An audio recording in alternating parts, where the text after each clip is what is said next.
semana passada eu tinha publicado um vídeo onde que dá razões pelas quais nunca tem filho por um momento, por agora. Algum dia se chateia ou tomar machos próprios sem de cabeça. Comentários chocantes, moia um monte. Mas teve alguns que prendem atenção.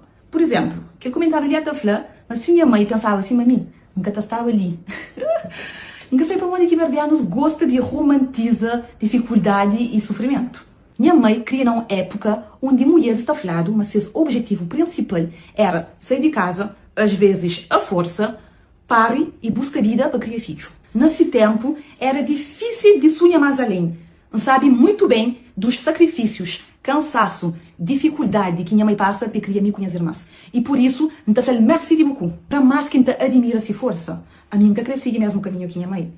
Para modo para já, a mim que nasce para sofrer, a minha cobarde de chorar faz. A mim que é um caminho mais leve, mais tranquilo, mais organizado.